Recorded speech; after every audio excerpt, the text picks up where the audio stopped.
Good morning. आजचा आपला लेक्चरचा विषय आहे मंत्रयोग. Myself doctor Rachana Aware, MD in स्वस्थृत अँड योगा. तर सर्वात प्रथम आपण बघूयात की वाणीचे 4 प्रकार कुठले आहेत ते.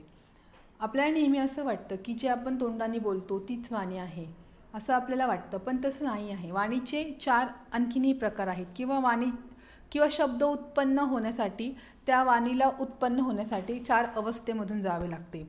त्यातली जी पहिली आहे ती परावाणी आहे. तिचे स्थान जे आहे ते नाभिकमलामध्ये सांगितलेले आहेत. नाभिकमलापासून शब्दांचा उच्चार होण्याची सुरुवात होते, ती परावाणी. त्यानंतर पश्यंती, हिचे स्थान जे आहे अनाहत चक्रामध्ये सांगितलेले आहेत किंवा हृदयामध्ये सांगितलेले आहे. हृदयातून जी येणारी वाणी आहे तिला पश्यंती वाणी असं म्हणतात. आणि परेपासून हृदयस्थानी किंचित ही भास स्वरूपात उमटते. त्यानंतर मध्यमा वाणी जी आहे तिचं स्थान हे कंठाजवळ सांगितलेलं आहे. जेव्हा आपण मनातल्या मनात नामजप करतो तेव्हा आपण ही मध्यमा वाणीचं उच्चारण करत असतो. त्याच्यानंतर जे आहे ते वैखरी वाणी म्हणजे जेव्हा ॲक्च्युअल शब्द उच्चार होतो त्याला वैखरी वाणी असं म्हणतात. त्यानंतर मंत्र शब्दाचा अर्थ, तर मंत्र हा जो आहे मन मूळ शब्द, त्याचा अर्थ चिंतन केले जाते, ज्याद्वारे चिंतन केले जाते.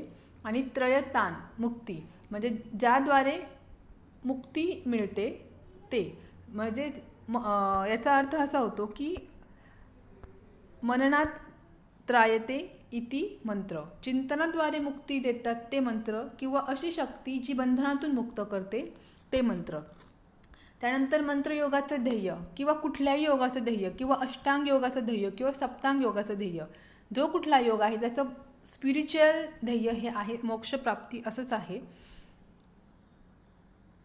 त्यानंतर आपल्या जीवनामध्ये जेव्हा ॲक्च्युअल आपण मंत्रोच्चार करतो तेव्हा आपल्याला फिजिकल, मेंटल, स्पिरिच्युअल रिलॅक्सेशन हवं असतं. मंत्रयोग जो आहे तो जपाद्वारे केला जातो. त्यानंतर मंत्रयोगाचा प्रभाव, तर ज्या प्रकारचं साऊंड असेल त्या प्रकारच्या ध्वनिलहरी उत्पन्न होतात आणि तसा प्रभाव आपल्या शरीरावर दिसतो. उदाहरणार्थ आपण मंदिरातून जात असू तर आपल्याला प्रसन्न, शांत वाटतं, आणि जर कत्तलखान्यासमोरून जात असू तर आपल्याला तिथं प्रसन्न किंवा शांत वाटत नाही. तर असा मंत्रयोगाचा प्रभाव आहे. त्यानंतर मंत्रयोग प्रकार, तर मंत्रयोग प्रकारामध्ये आहे सार्वभौमिक जप. तर मी सांगितलं की मंत्रयोग जो आहे तो जपाद्वारे केला जातो. तर सार्वभौमिक जप याचा अर्थ की सर्वांना मिळून जो जप केला जातो त्याला सार्वभौमिक जप असं म्हणतात. उदाहरणार्थ गंगेवर केली जाणारी आरती. त्यानंतर उपांशु जप याचा अर्थ की नुसतंच ओटाने पुटपुटणे, त्याच्यामध्ये कुठल्याही प्रकारचं साऊंड क्लिअर येत नाही, त्याला उपांशु जप असं म्हणतात. पश्चंती जप म्हणजे मानसिक जप. एखादी प्रतिमा किंवा चिन्ह घेऊन त्यावर ध्यान करत जो जप केला जातो त्याला पश्चंती जप असं म्हणतात. पराजप याचा अर्थ की बाहेर कुठलाही आवाज येत नाही, ही केवळ आंतरिक एक धून असते.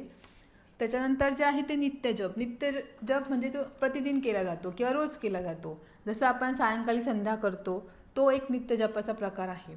त्यानंतर आहे नैमित्तिक जप याचा अर्थ की तो दुसरं कोणासाठी तरी केला जातो, त्याला नैमित्तिक जप असं म्हणतात. काम्यजप म्हणून मनात काहीतरी कामना ठेवून, इच्छा ठेवून जो जप केला जातो त्याला काम्यजप असं म्हणतात. आणि प्रायचित्त जप याचा अर्थ असा आहे की कशाचे तरी प्रायचित्त स्वरूप म्हणून हा जप केला जातो, त्याला प्रायचित्त जप असं म्हणतात. त्यानंतर जे आहे तो अचल जप याचा अर्थ की स्थिर राहून जेव्हा जप केला जातो त्याला अचल जप असं म्हणतात. त्यानंतर वाचिक जप याचा अर्थ असा आहे की दुसऱ्याला ऐकवण्यासाठी जेव्हा मोठ्याने जप केला जातो त्याला वाचिक जप असं म्हणतात. उदाहरणार्थ गायत्री मंत्रांचं उच्चारण वगैरे करतो ते. त्यानंतर भ्रमर जप it is more same like a भ्रामरी प्राणायाममध्ये आपण श्वास घेतो, यथायोग्य कुंभक करतो आणि नंतर भुंग्यांच्या गुंजनाप्रमाणे आवाज करत श्वास सोडतो, तर त्यासारखाच भ्रमर जप केला जातो. त्यानंतर मानस जप याचा आपली श्वासाची जी गती आहे, जेव्हा आपण श्वास घेतो तेव्हा ह आवाज येतो आणि जेव्हा आपण श्वास सोडतो तेव्हा स आवाज येतो. तर ही जी श्वासाची गती आहे, हा कंटिन्यू एक जप चालू आहे, ह आणि स ह्या श्वासाचा आवाजांचा, तर हा मानस जप असं म्हणतात याला. त्यानंतर अखंड जप अखंड जप म्हणजे निरंतर जो जप करतात त्याला. तर मानस जप, श्वासाचा जो जप आहे तो निरंतर आहे, अखंड आहे. आपल्याला माहिती आहे की इंडिया गेटवर अमर ज्योत आहे ती अखंड जळत राहते, किंवा शांतिकुंज इथे हरिद्वार इथे जे अखंड ज्योत जाळली जाते ती कधीच खंडित झालेली नाही, म्हणजे कधीच विझल्या गेलेली नाही आहे. तसंच अखंड जप म्हणजे निरंतर जो जप केला जातो तो, आणि निरंतर फक्त आपल्या श्वासाची गतीचा आहे. म्हणजे हंस मानस जप जो आहे, श्वासाची जी गतीचा जो जप आहे तोच निरंतर जप आहे किंवा अखंड जप आहे. त्यानंतर अजपा जप. अजपा जप याचा अर्थ जप न करता फक्त व्हायब्रेशन फील करणं, याला अजपा जप असं म्हणतात. आणि अजपा जप जो आहे हा मुख्यतः जेव्हा आपण चक्र मेडिटेशन करतो त्यामध्ये प्रत्येक चक्राचं एक बीज साऊंड सांगितलेलं आहे, बीज शब्द सांगितलेला आहे किंवा बीज मंत्र सांगितलेला आहे. तो जेव्हा आपण उच्चारण करतो, जेव्हा फ्रॉम मूलाधार टू आज्ञाचक्र, त्यानंतर आपल्याला फक्त अजपा जप करायचा असतो, म्हणजे फक्त फील करायचे असतात व्हायब्रेशन. दॅट इज अजपा जप. त्यानंतर प्रदक्षिणा जप. प्रदक्षिणा याचा अर्थ असा आहे की जेव्हा आपण मंदिरात जातो तेव्हा आपण प्रदक्षिणा घालताना जेव्हा जप करतो त्याला प्रदक्षिणा जप असं म्हणतात. त्यानंतर आपण बघूया की मंत्रा मेडिटेशन. मंत्रा मेडिटेशन काय आहे, तर mantra meditation it is a type of meditation where mantra is used as vehicle to calm down mind, thought and brain. मंत्र यूज करून आपण आपलं मन, विचार आणि ब्रेन हा शांत करतो. That is Mantra meditation. तर एक स्टडी झाला होता अमेरिकेमध्ये. पोस्ट ट्रॉमॅटिक डिसऑर्डर आहेत आणि इन्सोमनियाचे पेशंट आहेत, त्यामध्ये त्यांनी 8 वीक्सचा एक प्रोटोकॉल केला होता आणि त्याच्यामध्ये त्यांनी मंत्रा मेडिकेशनचे काय काय इफेक्ट होतात ऑन PTSD ते बघितलं होतं. तर त्याच्यामध्ये त्यांना असं दिसून आलं की एन्झायटी आणि PTSDचे सिम्पटम्स आहेत ते रिड्यूस झालेले आहेत. तर मंत्रा मेडिटेशन हे नॉन रिसर्च झालेला आहे याच्यावर इन अमेरिका. तर मंत्रा मेडिटेशन म्हणजे बेसिकली हेच की मंत्रांचा यूज करून आपण मनाला शांत करतो, थॉट आपले एका डायरेक्शनमध्ये चालतात आणि ब्रेनही शांत होतो. तर आता असं कुठलं सायन्स आहे का, हे जे आहे सायन्स आहे का, मंत्र जे योग आहे ते, की हे फक्त सांगितलेलं काहीतरी थोटां वगैरे आहे. असं खूप साऱ्या लोकांना असं वाटतं की मंत्रामध्ये काही सायंटिफिक बेस नाही, पण मंत्राला सुद्धा एक सायंटिफिक बेस आहे. जेव्हा आपण क्वांटम फिजिक्सकडून क्वांटम फील्ड केलं गेलं आणि आणखीन आपण जर क्वांटम फील्ड करून स्ट्रिंग थेअरीकडे गेलं तर 10th डायमेन्शनमध्ये जी स्ट्रिंग थेअरी आहे ती आपल्याला हेच सांगते की we all are made up of wave. Okay, जी स्ट्रिंग आहे म्हणजे फक्त स्ट्रिंग हा काही डोळ्याने दिसू शकत नाही, हे फक्त व्हायब्रेशन त्याच्यामध्ये होतात आणि त्या सगळ्यापासून आपण बनलेलो आहे. म्हणजे फक्त आपण जो बनलेला आहे ते वेव्हपासून बनलेला आहे. आणि जर at the level of quantum field and level of quantum mechanics ते काय सांगतं, ते सांगतं की आपण जो फोटॉन म्हणजे थोडक्यात क्वांटम फील्ड म्हणजे आपण I am a photon, I am at the level of photon I am both wave आणि पार्टिकल. म्हणजे मी एक तरंग पण आहे आणि मी एक पार्टिकल पण आहे. स्ट्रिंग थेअरी सांगते की मी एक फक्त तरंग आहे. तर बेसिकली मंत्र योगामध्ये आपण आपल्या साऊंड ऑफ स्ट्रिंग म्हणजे मंत्रांचे जे स्ट्रिंग आहेत त्याला आपल्या बॉडीच्या स्ट्रिंगसोबत मॅच करायचा प्रयत्न करतो. आणि जेव्हा ते मंत्र स्ट्रिंग ऑफ बॉडी आणि स्ट्रिंग ऑफ साऊंड हे मॅच होतात तेव्हा एक ब्युटिफुल रेझोनन्स होतो आणि that resonance give smoothing effect to us. म्हणजे मंत्राला सुद्धा सायंटिफिक रिझन आहे. मंत्राला उगाच काहीतरी देवधर्म म्हणून हे मंत्र उच्चारण केले जात नाही, याच्यामध्ये पर्टिक्युलर सायन्सचा बेस आहे. त्यानंतर मंत्रांचे स्पेसिफिकली की 2 प्रकार आहेत, एक शांती मंत्र आणि दुसरे जे आहेत ते शक्ती मंत्र किंवा नमो मंत्र. तर शांती मंत्र याला असं नाव आहे कारण की basically which gives relaxation to us, आणि जे नमो मंत्र आहेत ते which gives stimulation to us. समजा आता आपल्याला आपलं खूप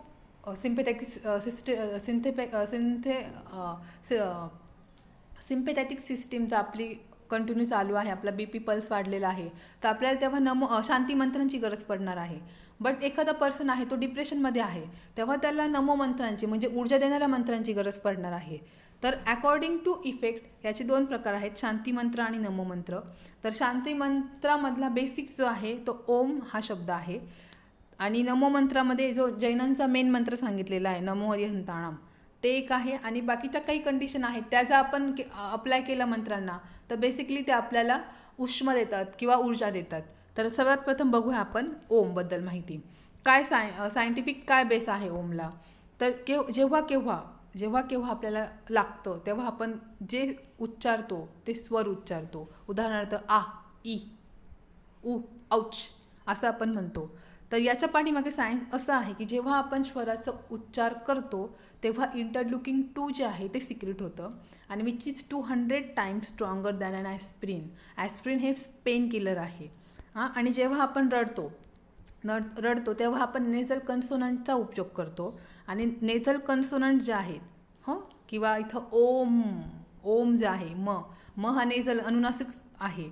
तर जेव्हा अनुनासिक स्वर आपण उच्चारतो म्हणजेच व्यंजन उच्चारतो तेव्हा आपल्या ब्रेनमध्ये फ्रंटनल लोबमध्ये अल्फा आणि डेल्टा वेव्ह ॲक्टिवेट होतात which give tranquillising effect on our mind. म्हणजे ओमचं उच्चारण आहे तर जेव्हा आपण स्वर उच्चारतो जेव्हा आपल्याला पेन किलर किंवा फिजिकल रिलॅक्सेशन मिळतं. जेव्हा आपण किंवा अनुनासिक व्यंजन उच्चारतो तेव्हा आपल्याला मेंटल रिलॅक्सेशन भेटतं. हेन्स ओम हे आपल्याला फिजिकल आणि मेंटल रिलॅक्सेशन देतं.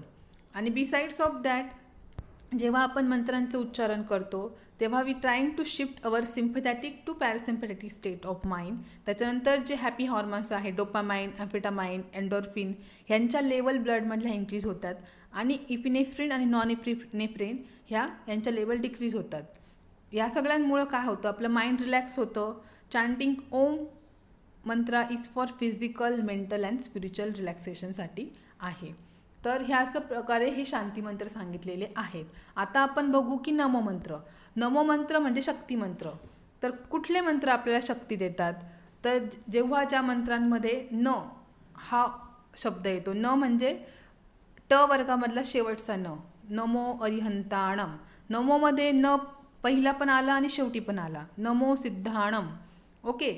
तर न येतो तिथं त्याच्यामध्ये दीर्घ स्वर आ, ई, उ हे जे स्वर जेव्हा दीर्घ स्वर येतात मंत्रांमध्ये तेव्हा ट वर्गमध्ये ट, ठ, ड, ढ, न जेव्हा एखादं संगीत एंड केलं जातं तेव्हा ते ट, ठ असं म्हणून एंड केलं जातं कारण की which give stimulation to us. Okay.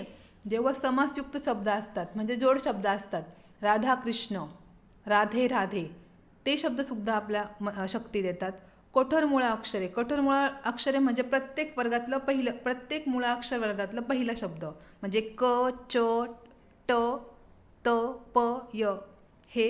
त्याच्यानंतर प्रत्येक वर्गातील दुसरं आणि चौथं मुळाक्षर म्हणजे ख, छ, ठ, थ, प, र आणि इकडे घ, झ, ठ, ध, भ, व आणि जे संयुक्त आहेत श, स, ह हे आणि रफारयुक्त शब्द म्हणजे जसं खर्च, शर्म हे जे शब्द आहेत हे सगळं जर मंत्रामध्ये याच्या सगळ्यांचा जर वापर केला तर ते मंत्र आपल्याला शक्ती देतात. त्याला नमो मंत्र असं सुद्धा म्हणतात. मंत्र आपण स्वतःसुद्धा बनवू शकतो. जर आपल्याला रिलॅक्सेशन पाहिजे असेल तर त्याच्यामध्ये ओम आला पाहिजे म्हणजे पहिलं स्वर आलं पाहिजे त्याच्यानंतर व्यंजन आलं पाहिजे. जेव्हा आपल्याला शक्ती हवी आहे तेव्हा दीर्घ स्वराचा किंवा ट वर्गाचा, समासयुक्त शब्दाचा, कठोर मुळाक्षराचा किंवा कुठल्याही चौथ्या किंवा दुसऱ्या मुळाक्षराचा किंवा श, स, ह चा किंवा रफारयुक्त शब्दांचा जर उपयोग आपण करून वाक्य बनवलं तर ते सगळे मंत्र जे आहेत ते आपल्याला शक्ती देतील. त्यानंतर what is chakra meditation.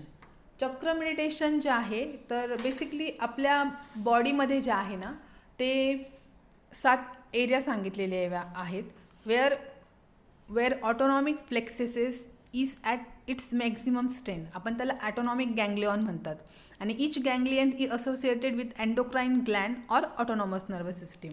Basically योगशास्त्रामध्ये 7 चक्र सांगितलेले आहेत आणि जे चक्र आहेत ते आपले एंडोक्राइन सिस्टीम मेंटेन करतात किंवा मग आपली ॲटोनॉमिक नर्वस सिस्टीम मेंटेन करतात. तर जेव्हा आपण चक्र मेडिटेशन करतो तेव्हा आपली एंडोक्राइन सिस्टीमचं कार्य सुधारतं और आपली सिम्पॅथॅटिक स्टेट ऑफ माइंड ती पॅरासिम्पॅथॅटिकमध्ये कन्व्हर्ट होतं. म्हणजे बेसिकली हे सगळं जे आहे ते आपल्याला रिलॅक्सेशनच देणार आहे. तर चक्र मेडिटेशनमध्ये जे पहिलं आहे ते मूलाधार चक्र, नंतर आहे स्वादिष्टान, नंतर नाभीच्या ठिकाणी जे आहे ते मणिपूर, नंतर अनाहत, विशुद्ध, आज्ञा आणि सहस्राचार चक्र. तर याचं प्रत्येकाचं एक मूळ मंत्र सांगितलेला आहे किंवा मूळ बीज शब्द सांगितलेला आहे. तर त्याच्यामध्ये मूलाधारचं लम सांगितलेलं आहे, स्वादिष्टांचा वम सांगितलेला आहे, रम हा जो आहे तो नाभीच्या ठिकाणी असलेल्या मणिपूरचं सांगितलेलं आहे, अनाहतचं यम सांगितलेलं आहे, विशुद्धचा हम सांगितलेला आहे, ओम सांगितलेला आहे तो आज्ञाचक्राचा, आणि सहस्राचा ओम सांगितलेला आहे.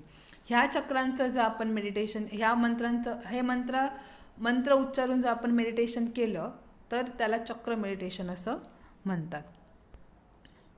त्यानंतर मंत्रांचा फायदा बघूया आपण की व्हॉट इज बेनिफिट ऑफ मंत्र. तर बेसिकली जे मंत्र आहेत ते आपल्याला शिफ्ट, आपली नर्वस सिस्टीम जी आहे ती फ्रॉम सिम्पॅथॅटिक टू पॅरासिम्पॅथॅटिक मोडवर आपल्याला शिफ्ट करण्यासाठी मदत करतात. आणि जेव्हा आपण पॅरासिम्पॅथॅटिक मोडमध्ये जातो तेव्हा आपण हिलिंग मोडमध्ये जाते. हिलिंग मोड काय हे मी वेगळी स्लाईड तयार केलेली, किंवा स्पिरिच्युअल हिलिंग किंवा सोल हिलिंग, इंटरनल हिलिंग ज्याला म्हणतात ते मी सांगते पुढे. पॅरासिम्पॅथॅटिक मोडमध्ये आपण हिलिंग मोडमध्ये जातो आणि दॅट इज मोर महत्त्वाचं आहे धावपळीच्या धकाधकीच्या जीवनामध्ये. आणि पॅरासिम्पॅथॅटिक मोडमध्ये आवर थॉट इज लेस डिसऑर्गनाइज, ते ऑर्गनाइज फॉर्ममध्ये असतात, लेस डिसऑर्गनाइज असतात. त्यानंतर यू बिकम अ काम, you can focus on concentration, object of concentration. त्यानंतर गो टू इंटरनल हिलिंग सांगणारी नंतर. त्यानंतर न्यूरोप्लास्टिसिटी. न्यूरोप्लास्टिसिटी याचा अर्थ असा आहे की आपलं जे फ्रंटल कॉर्टेक्स आहे, स्पेशली ऑर्बिटो फ्रंटल कॉर्टेक्स, तिथे जे एक एरिया आहे तो एरिया जो आहे तो आपलं डिसिजन किंवा ऑर्गनायझेशन किंवा कुठल्याही प्रकारचे जे आपण निर्णय घेतो किंवा प्लॅनिंग करतो, हे सगळं जे आहे ते त्याच्यापासून त्याचे डिसिजन जे आहे तो ह्या एरियापासून होतात, ऑर्बिटो फ्रंटल कॉर्टेक्स. जेव्हा हेल्थी लाईफस्टाईल ॲडॅप्ट करतो, what ever may be that, म्हणजे योगाची लाईफस्टाईल असू दे, मंत्र उच्चारण असू दे किंवा काही असू दे, तर असं दिसलेलं आहे की आपला blood supply to the particular area increase होतो आणि त्याच्यामुळं न्यूरॉन्सचे ग्रोथ फॅक्टर इन्क्रीज होतात आणि त्यांचे नवीन नवीन ब्रँचेस येतात आणि याला न्यूरोप्लास्टिसिटी असं म्हणतात. तर असा सुद्धा इफेक्ट हा मंत्र उच्चारणाचा आहे. याच्यावर एम्सवर एक रिसर्च झालेला आहे, पब्लिश्ड झालेला आहे, यूट्यूबवर आणि पबमेडवर अवेलेबल आहे. त्यानंतर ब्रेन ॲक्टिव्हिटी. आणि दुसरं एक आहे की ह्याच रिसर्चमध्ये सांगितलेलं आहे त्यांनी की ब्रेनचे जे ॲक्टिव्हिटी आहेत MRIमध्ये, जे ब्रेनचे तरंग आहेत ते लयबद्ध झालेले आहेत आफ्टर द मंत्रा मेडिकेशन. ठीक आहे. तर अशा प्रकारे मंत्रांचा इफेक्ट सांगितलेला आहे. त्यानंतर आता आपण क्वेश्चन्स जे आहेत ते घेऊयात. तर ओमबद्दल माहिती द्या. एक यूट्यूब लेक्चरवरच कोणीतरी विचारलं होती की ओमबद्दल माहिती द्या. तर ओम हा जो आहे तो प्रीमॉर्डियल साऊंड आहे, हा बीज मंत्र आहे. बीज मंत्राचा असा अर्थ आहे की यापासून इतर साऊंड हे तयार झालेले आहेत. याचं डिटेल डिस्क्रिप्शन आहे ते मांडुक्य उपनिषदामध्ये आलेलं आहे. मांडुक्य उपनिषद हा सगळ्यात छोटा उपनिषद आहे. त्याच्यामध्ये फक्त 12 हे सांगितलेले आहे, सूत्र सांगितलेले आहेत. त्यामध्ये चेतनाच्या 4 अवस्था सांगितलेल्या आहेत: जागृत अवस्था, स्वप्न अवस्था, डीप सायलेन्सची अवस्था, सुषुप्त अवस्था आणि नंतर जी आहे ती अव्यक्त अवस्था. तर जे ओमकारचे जे मात्रा आहेत त्याच्यामध्ये 3 मात्रा सांगितलेलं आहे: अकार, उकार आणि मकार. तर जागृत अवस्था जी आहे तिचं रिलेशन त्यांनी सोबत सांगितलेलं आहे, स्वप्न अवस्थेचं सोबत सांगितलेलं आहे आणि मचं जे आहे ते सुषुप्त अवस्थेसोबत त्याचं कोरिलेशन केलेलं आहे. आणि ओमकारच्या उच्चारणानंतर जो काही पॉज असतो, सायलेन्स असतो, त्याचं जे त्यांनी आहे ते तुरीय अवस्थेसोबत कंपेअर केलेलं आहे. तर आपण बघा, जेव्हा आपल्याला झोप येते आणि आपण जर उच्चारण केलं तर आपली झोप नाहीशी होते. That is it is for जागृती अवस्था. त्याच्यानंतर स्वप्न अवस्था आणि म म्हणजे व्हायब्रेशन आहे. अपेक्षा मध्ये जास्त व्हायब्रेशन आहे आणि पेक्षा मध्ये जास्त व्हायब्रेशन आहे.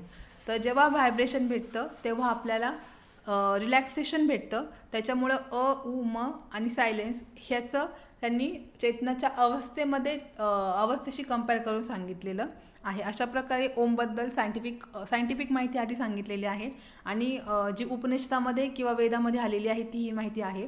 याचं मांडुक्य उपनिषदामध्ये डिटेल वर्णन सांगितले आहे, पण ओमचं जे वर्णन आहे मांडुक्य उपनिषदामध्ये डिटेल आलेलं आहे, पण सर्वच ठिकाणी म्हणजे सर्व वेदामध्ये पुराणामध्ये ओमबद्दल थोडं कुठं ना कुठं काही वर्णन आलेलं आहे, पण स्पेशली जे वर्णन आहे ते मांडुक्य उपनिषदामध्ये आलेलं आहे. त्यानंतरचा दुसरा प्रश्न जो आहे तो व्हॉट इज इंटरनल हिलिंग. तर इंटरनल हिलिंग जे आहे तर पहिल्यांदा एक गोष्ट लक्षात घेतली पाहिजे की जेव्हा आपण कुठलंही औषध घेतो ते आपल्या शरीरात जातं, कुठलंही बाहेरचं केमिकलचं औषध घेतो आणि ते एक रिसेप्टर शोधतं. त्या औषधाला जर रिसेप्टर मिळालं तर ते औषध तिथे काम करतं शरीरात, नाही तर मग ते मोशनमधून किंवा याच्यामधून बाहेर निघून जातं. ओके, युरिनमधून बाहेर निघून जातं. म्हणजे मग रिसेप्टर जे आहे ते आपल्या कुलपासारखे आहेत आणि जे औषधं आहेत ते टाळ्यासारखे आहे. तर बेसिकली एवढे टाळे बनवलेले आहेत का निसर्गामध्ये, तर याचं उत्तर नाही आहे. याचं उत्तर आहे की नाही. आपल्या शरीरात जेवढे ताळे आहेत तेवढेच चाव्यासुद्धा आहे आणि याची जी माहिती आहे आपल्या आत्म्याला किंवा अनकॉन्शियस स्टेट ऑफ माइंडला किंवा extreme sympathetic stage of mind असते तिथे असते. ओके, आणि जेव्हा आपण सिम्पॅथॅटिक टू पॅरासिम्पॅथॅटिक मोडला शिफ्ट होतो, तर जेव्हा आपण आपल्या कॉन्शियसची कनेक्ट होतो, जेव्हा आपल्याला जे मेडिसिन हवं असतं, कारण की body has capacity to produce each and every drug. Okay, जर परमनंट जर खराब झाला, समजा ज्याची तावीज आहे ती परमनंट खराब झाली, तर मग आपल्याला ठीक आहे, आपल्याला बाहेरून औषधं घ्यावं लागतील. पण समजा तात्पुरती खराब झालेली आहे किंवा ती हे झालेली आहे, तर आपल्या शरीरामध्ये ते केमिकल तयार होतं. त्यासाठी आपल्याला काय करायचं आहे की जे नॉईज आहे, नॉईज म्हणजे काय, काम, क्रोध, मोह, अहंकार किंवा निगेटिव्ह जे फिलिंग्स आहे किंवा आपला इगो आहे, डिझायर आहे, तर त्याला आपल्याला एक तर न्यूट्रलाइज करायचं आहे किंवा रिड्यूस करायचं आहे किंवा मग त्याच्या ट्रॅव्हल थ्रू दॅट आपल्याला मंत्र मेडिटेशन करून आपल्याला सिम्पॅथॅटिक मोड करून पॅरासिम्पॅथॅटिक मोडमध्ये शिफ्ट व्हायचं आहे. त्यानंतर आपल्या कॉन्शियसनेसची कनेक्ट होऊन मग जे औषध पाहिजे आहे ते बॉडी आपलं तयार होईल. याला internal healing, spiritual healing, soul healing असं म्हटलेलं आहे. त्यानंतर जो आहे की मंत्र आणि प्रार्थनामधला फरक काय आहे ते, तर याच्यामधला जो फरक आहे तोच फरक आहे की मंत्र जे आहे त्याचं repetition of same word again and again, आणि प्रार्थना जी आहे ती आपण तिथे रिपिटेशन वगैरे काही नसतं, आपण ते प्रार्थना बोलून आपण एंड करतो. त्यानंतर what is significant of Mahamrityunjay and Gayatri मंत्र. तर बेसिकली हे दोनच मंत्र का घेतले आहे की आपण जेव्हा पूजा अर्चना करतो किंवा सगळ्याच लोकांना याचं जास्त महत्त्व असतं किंवा जास्त लोक महामृत्युंजय किंवा गायत्री मंत्र बोलतात. महामृत्युंजय मंत्र म्हणजे ओम त्र्यंबकम यजामहे सुगंधिं पुष्टिवर्धनम वाला महामृत्युंजय मंत्र, आणि गायत्री मंत्र ओम भूर्भुवस्सुह. तर महामृत्युंजय मंत्र आहे त्याच्याबद्दल बेसिकली जो शिवाचा थर्ड आयज आहे त्याच्याबद्दल बोललेला आहे. तर शिवाचा थर्ड आय म्हणजे काय आहे का, आता जे MBBS स्टुडंट आहे किंवा जे प्रॅक्टिकल लोक आहेत ते विचारतात थर्ड आय कसं काय, आपल्याला दोनच डोळे. तर आपल्या मनाचा जो एक दृष्टिकोन आहे, आपण मनाद्वारे जे जाणतो दॅट इज थर्ड आय. तर थर्ड आय म्हणजे ओपनिंग ऑफ अवर माइंड, आणि माइंडला याच्यामध्ये सांगितलेलं आहे, महामृत्युंजय मंत्रामध्ये सांगितलेलं आहे याच्यामध्ये की माइंडचा आपला थर्ड आय ओपन करून आपल्याला वेरियस जे ऑप्शन आहेत ते फाइंड करायचे आहेत, जे काही ऑप्शन आहेत ते फाइंड करायचे आहेत किंवा मल्टिपल ऑप्शनसाठी काय माझ्याकडे मल्टिपल ऑप्शन आहेत ते विचारायचे आहे आपल्या माइंडला. दॅट इज महामृत्युंजय मंत्र.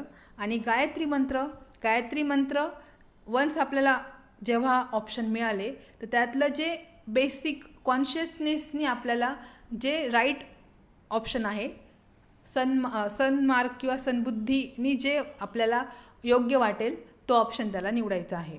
असं सिग्निफिकन्स आपण महामृत्युंजय आणि गायत्री मंत्राचं सांगू शकतोय.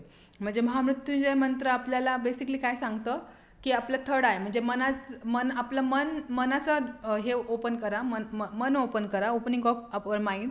त्याच्यानंतर विचार करा की माझ्याकडे कोणते कोणते ऑप्शन आहेत, आणि गायत्री मंत्राने त्याच्यामधलं जे योग्य ऑप्शन आहे ते योग्य ऑप्शन तुम्ही काय करा, ओबे करा. This is significance of Mahamrityunjay and Gayatri mantra. Thank you.